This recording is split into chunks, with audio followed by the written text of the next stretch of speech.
Bobby Owsinski's Inner Circle. I'm Bobby Owsinski, and this is a show all about music, music production, and the music business. Today is part 2 of my talk with mastering engineer and studio violinist Eric Boulanger. First of all, there comes a report that some AI-generated music has actually generated 6 figures in revenue. At the Sonar Plus D Barcelona Festival of Music and Technology, there was a presentation that explained that US emo band Silverstein had earned 6 figures from Fake Feelings, which is a 1,000-song album made by Databots using an AI-trained neural network on their music. And then it was sold on blockchain song by song to individual consumers. Now, Databots started as a hackathon team at MIT in 2012, but it launched heavily into deep learning around 2015. Since then, they've been publishing research on their methods for creating music using raw neural networks. They always collaborate with bands, so this isn't like they're using unlicensed material at all. In fact, Silverstein has 9 albums, so that's a lot of material for it to learn from. The 26-hour-long album has no lyrics, but it has vocals using random syllables and raw sound. Just to put this all in perspective, very rarely does a neural network create listenable music 100% of the time. Actually, the listenability rate is somewhere around 10% and requires a lot of heavy curation before you end up releasing any of it. Many musicians have the mistaken assumption that all they have to do is enter a prompt into one of the AI apps and it's going to come out with something perfect. That rarely happens. For instance, Databots spent months tuning hyperparameters, running about 100 experiments, before they eventually ended up with models that had high listenability. They figure it took 70 hours worth of music in order to get the 26 hours that they released on the album. Now, it turns out there are certain musical genres that do better with AI. Hardcore punk, math metal, tech death, and free jazz all work well as training data. And the reason for that is they use a limited range of timbres and instruments, but a wide variety of patterns, and this seems to help with the training. Also, there's a lot of noise and chaos as part of the style's aesthetic. That said, what I found interesting is that for years people have been saying that blockchain tech was going to save the music business, and it never even came close to happening. This is one case where it actually worked, and worked well.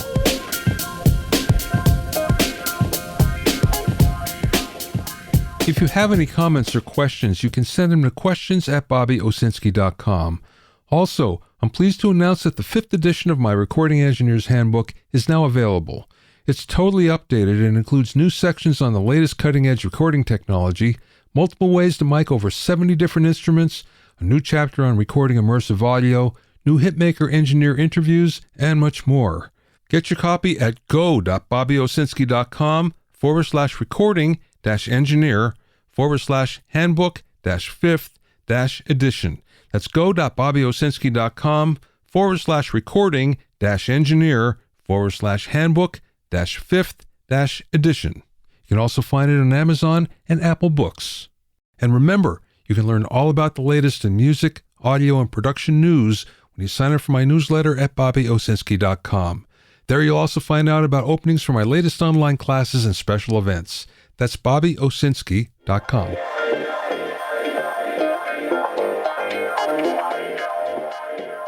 Now, all your users of the Sonar digital audio workstation are going to be very happy with this.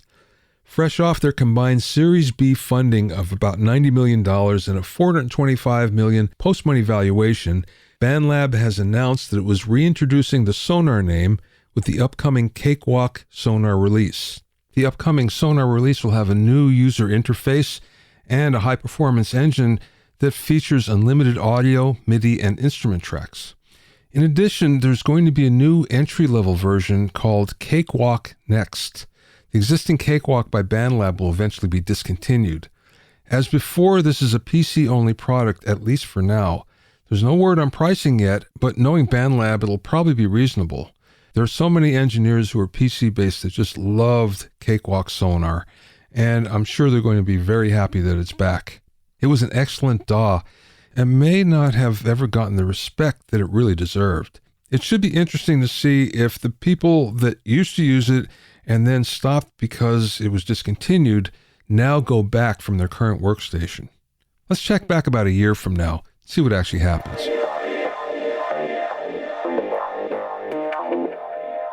My guest on this episode is Eric Boulanger, who's the founder of the Bakery Mastering Studio as well as a professional studio violinist. A protege of the legendary mastering engineer Doug Sax, Eric has mastered Grammy-winning or nominated projects for a variety of popular and legendary artists. Not only that, he's a studio violinist with performance and recordings that range from orchestral and chamber music, Broadway musicals, contemporary pop music, and film and television scores. In part 2 of my interview with Eric, we'll talk about his unusual mastering studio, installing a familiar piece of equipment, the reason for the vinyl renaissance, why he chose the gear in his studio, and much more. I spoke with Eric via Zoom from his home in Los Angeles.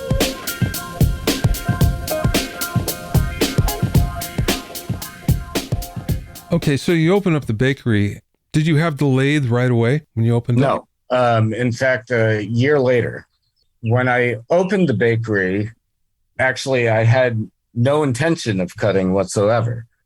And for those who don't know, the bakery and my studio, which is in Sony Pictures, it's in the basement of the Thalberg building, which is a series of 6 screening rooms, small movie theaters of varying sizes. And I took over one of them. So imagine what a movie theater looks like, and you take out all the chairs and you make a listening room. That's the main room. That's how I opened. That was the first one. That was, that's the business end of everything. Not to mention I didn't have a lathe then anyway. I wasn't planning on it. But business was good and everything. And I don't know how to make this sound good, aside from, unfortunately / opportunistically, Stan Ricker passed away in 2016. And Stan he cut for MoFi, JVC, and he had, in fact, going back to that story about me building the Mastering Labs lathes, the control system was the CompuDisc. And that was in the worst of shape for the Mastering Lab. And Stan was always a friend and colleague of Doug. I had met him even before we were working on the lathe project, but when I started building everything, I needed help. And the first thing was as simple as the CompuDisc doesn't even come with an instruction manual, and Doug forgot how to use it. And so Stan was the one, over the phone all the time, teaching me how things are supposed to work. Mind you, it's all broken, but I needed to know how it's supposed to work first before I could fix it. Yeah. And then including, he had, everyone had 2 systems. So he would be sending his spare cards for me to try out in getting one system back up and running and everything. In fact, I copied the EEPROMs off of his hardware and everything for what was on the Mastering Lab, and finally nursed this thing back to life. And then after we got the Mastering Lab system up and running and whatnot, I'm guessing this must have been, 2011, 2012. Stan started calling me for help because he was having problems. And then he called Doug and asked him if I can come out because the system was fucked. And I had, at that point, because of what I did, if anyone's curious, for the CompuDisc, I took every single IC out, categorized it, got all new ones, and then dumbed, because you have to use newly made ICs that do the same things. I had to dumb them down and slow them down because the old ones. Wow. You see where I'm going? Yeah.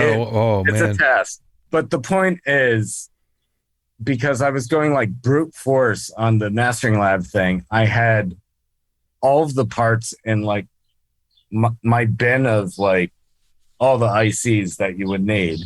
And so I was sure. And so I go all the way out to Ridgecrest, which is like a 3-hour drive. Like Ridgecrest is by China Lake Naval Weapons Station in the middle of nowhere. Like there's a reason why they drop bombs to practice there in California, because it's in the middle of nowhere. And that's where Stan had moved years before, and he had his lathe and he was always cutting, and everything was in his garage. And I spent a few days there living at his house and redoing the entire thing. And it was hilarious. He had the same language that I do. And because he was a sailor, and he couldn't believe once I was done, like apparently there were like probably 30 functions and everything that this thing is supposed to do that didn't work properly for God knows how long. And he had been doing everything manually to account for it. And then finally, when the manual control gave out, that's when I went, and then I redid everything, and it worked like it was out of the, he bought it new. And the amount of cursing that was coming out of his mouth in excitement was unprecedented. And then I went back home after that, and lo and behold, all these years later, I buy the same lathe and the same system from his wife and daughter. Oh, that was your original question. Yeah, you were asking. I was cutting. Obviously, you knew it very well. Well, this was the happenstance. I'm giving you the full story, but when I opened the bakery, I didn't think I would do vinyl at all. Didn't matter that I knew how to do it. Like I was there, I'm mastering, make money. And then the next year, that's when Stan passed away. And the family reached out to me actually originally for help with the hell do we do with all of this? And we figured it out. And apparently, according to his widow, Stan at least told her, in his words, he didn't want the lathe to be a museum piece. Yeah. He wanted it to go to someone who was going to make records. And that was incredibly important to me as well.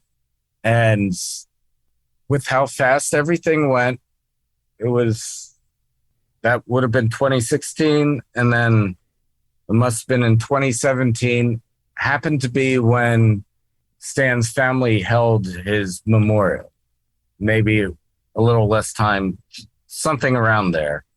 And both James and I went out, and it was like Stan was making it happen, because by that time we had changed what used to be. Now, again, I lease a theater. We took out the chairs. It's the listening room. So where the projectors were, Sony took that out, and that's where the lathe is. So that's the vinyl room, and great environment. And so, it took a long time for Sony to do that renovation and get everything out. And then for me to rebuild the whole system, then design all the other shit and test everything out and everything.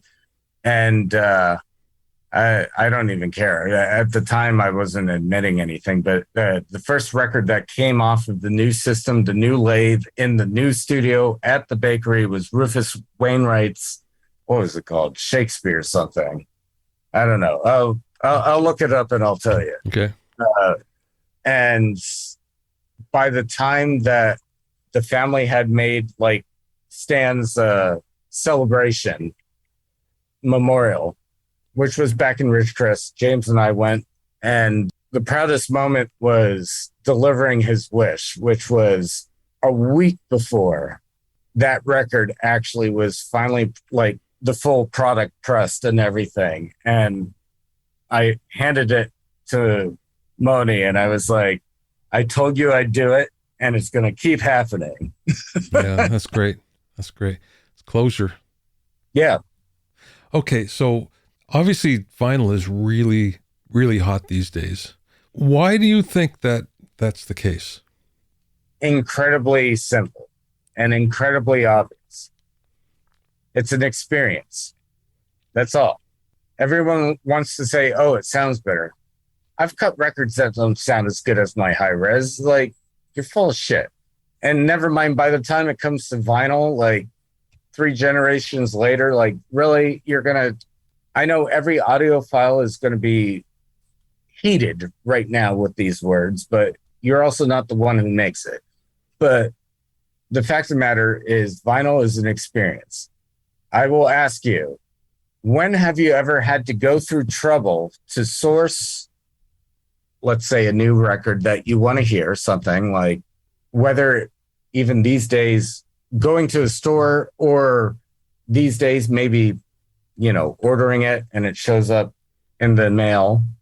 You get home from work, you're tired.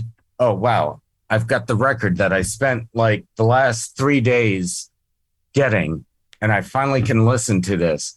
You open up the package and then you get the whole artwork. You put the record down. You start it at side A. You go into your fridge, you grab a beer and crack it open, and you sit on the couch while you're listening to said record from track 1 through the end, while you're like looking at everything. When have you ever done that with Spotify? Oh, yeah. Oh, you never do that. Sure. That's my answer. Yeah, but you're talking to somebody here that's old enough that I lived through the vinyl age. Oh, yeah, dude.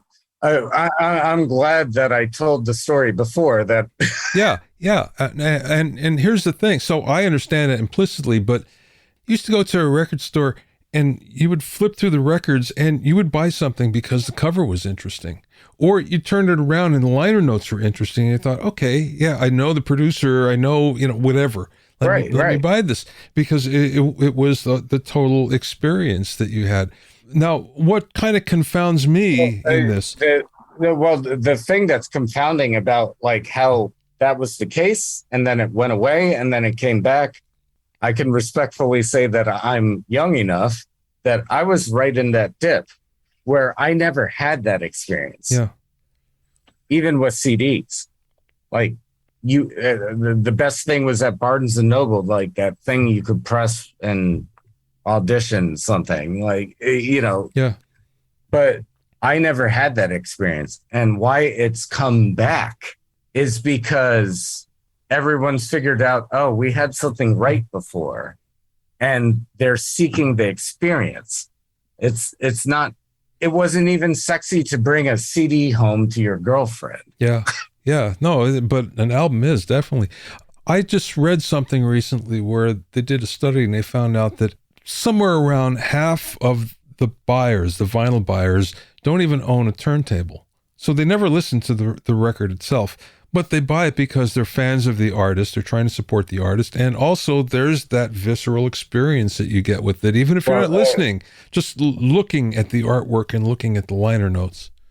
I mean, legally speaking here, I'm unsure of those statistics, but the one thing I can report unequivocally from what I hear back from my clients is, amongst my clients who, they go on tour or doing concerts, I have heard that so much because they're buying it at the show and they want a collectible.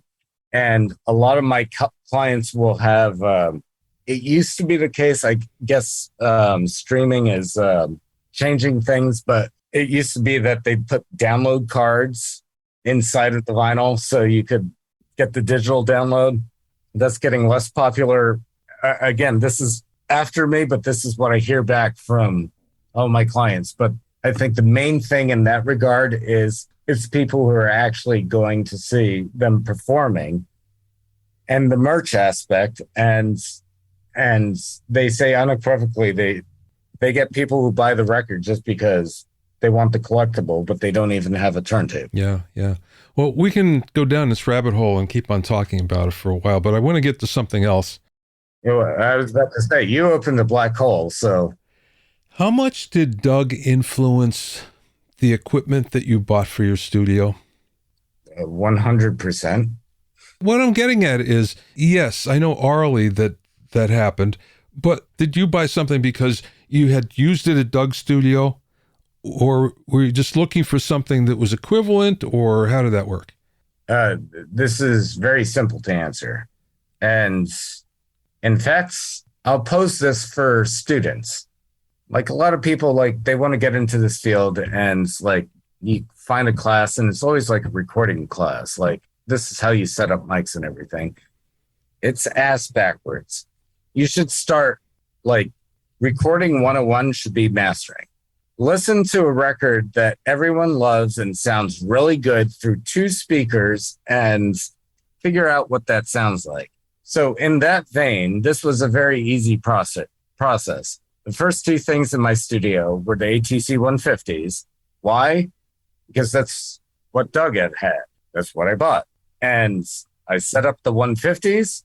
And mind you, boy, we should find, I'll get you photos of the room. And you would have to, actually, I have photos of when it was empty, but totally empty room. I swear to you, it was two speakers on temporary like stands. And luckily I had carpet, so you could slide these 150-pound speakers around by virtue of the carpet. One benchmark DAC, also what we used at the mastering lab, and a laptop's feeding it things we had mastered, high res, and I was moving it around just to find where the speakers finally sound good, and it works. And I found that spot, and once I found that, and if you can imagine this like a movie theater, of course, you know, the floor is on an incline because it's theater seating, and that's the foundation of the floor. So for me, like I had to find that spot, like kind of going uphill. And still to this day, if you come to my studio, there's a screw in where I sit. And it's because it's where I lock in the alignment mic or measurement to anything, because it is this exact listening position I chose when nothing was there yet. And so I guess the lesson I'm teaching is you should work backwards. Start with your speakers. You know what you're hearing. And then amongst the gear, the real answer to your question is the reason why so much of the gear is identical. It's nothing that came from the mastering lab, but it's identical because it's what I knew. If it ain't broke, don't fix it. Work backwards. Not broke, don't fix it. Not broke, don't fix it. And work your way back from that chain, from the speaker all the way back through everything else, specifically in the console and everything that I did with the console and with Josh Florian, who made our converters, is I did make a few, if I may say so, sexy upgrades to what we had been doing before, but it's all the same things. In terms of line amps, like we use the exact same topology, solid state and tube, identical. I built them from scratch but I benefited from the fact of I did that before, and yeah, I did everything in that Hollywood kitchen of mine over the summer of 2015. And none of it is mastering lab. None of it is from the mastering lab, but the vast majority of it is identical and rebuilt. It's of the mastering lab. Oh, no, that's why I say it's 100% because of Doug. You know, it's funny you mentioned about going backwards. I co-wrote a book with Ken Scott, one of the Beatles engineers. Oh, yeah. And Ken, in the course of everything we're talking about, he described the apprentice chain in Abbey Road in EMI. Mm-hmm. And you would start first as an equivalent of a runner, T-boy, and then you'd work your way up to a tape op. Of course, you don't need that anymore. and then you become an assistant, and then they would send you to mastering for a year, because the whole idea was you had to know what would happen how to, and it was cutting back then, so you had to know what to do then, so you would cut a good record, and you record something that was appropriate for cutting, and then you became an engineer after that. So it's very similar to what you're saying. It's a little different, but I mean, it's you can apply this to playing the violin. Like, you go to a concert and you hear a world-class soloist play a concert, and you say to yourself, I'd like to play the violin.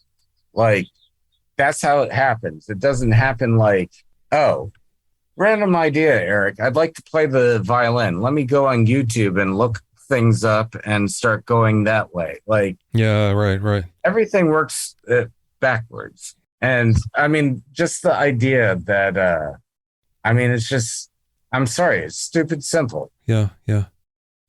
If you want to be an engineer, it doesn't have to be what someone else thinks. Just put on a record that you think sounds great. Listen to that and make your speakers sound as perfect as possible with that. And then strive to do that yourself. Work backwards from there. It's really simple. It's artistry. It's not really engineering. It's a terrible term. How long did it take you before you felt like you were competent at mastering? Like, oh, I got this. I feel good about it. I don't know if I could exactly measure in time, but I'll tell you this. And to answer that question, it's going to vary from, again, this is artistry. It's not engineering. And so that's why it will vary for every single person who's an engineer. If I answered that question, it would have taken 25 something years, because I view what I do today and what I do with mastering started when I was 3 years old, holding the violin for the first time, is the point. And I don't know exactly when I was confident, but I remembered the exact moment when it clicked in my head. And it was, for me, specifically, personally, obviously, was watching Al mix a record. By the way, I was working for Doug, and I was just visiting Capitol, and I was there with Al, and he was doing vocal rides in the typical fashion of, like, nice long sustained note at the end of, and you're boosting that volume to make it all sultry, and you're holding that note to the last second. Something just clicked when I watched him do it. And what clicked was, that's, for any violinists out there, they'll understand this. It was the thing that I was always dreamed about from my violin teachers, is when you're drawing the bow, holding the note until the last possible nanosecond, like, and keeping that sound.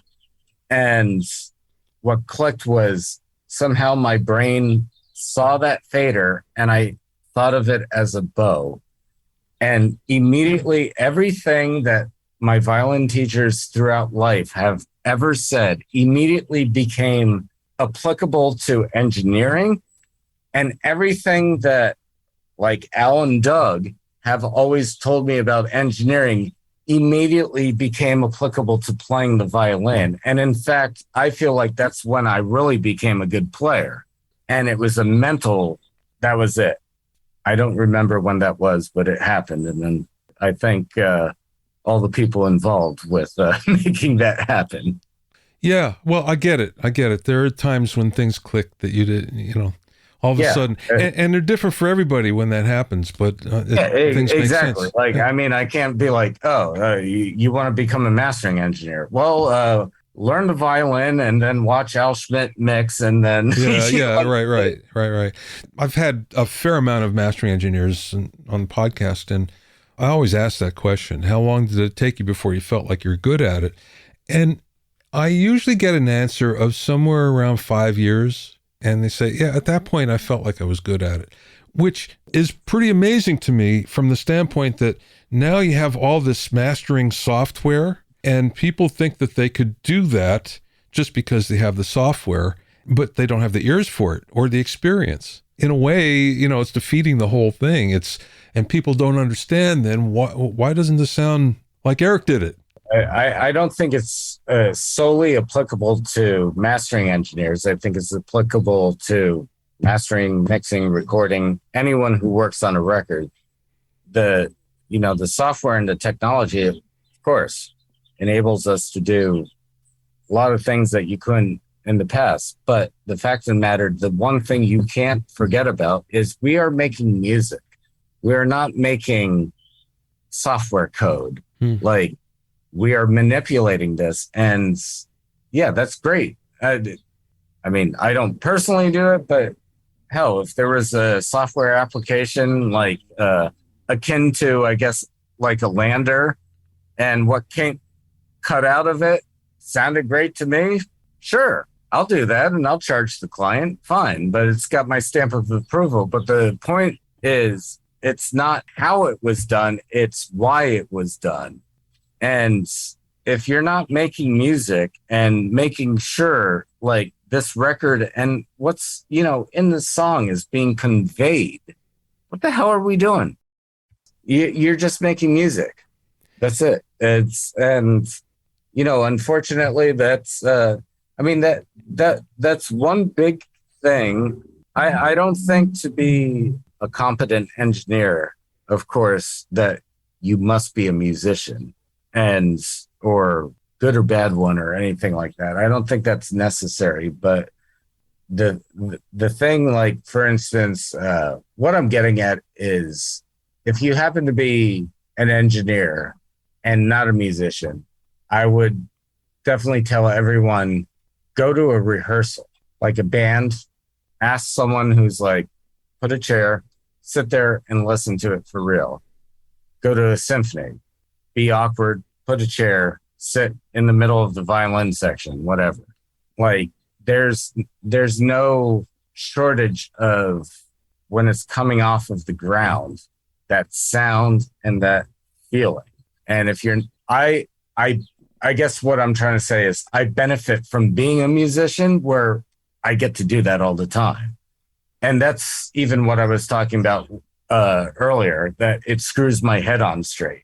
Yeah. That's like my tuning is, but I benefit from the fact that I get to do that. But I would inspire any engineer who happens not to be a musician, while you're working on music, retune things. Just hear it for real in your face. And I guarantee you it'll change everything you do behind the console.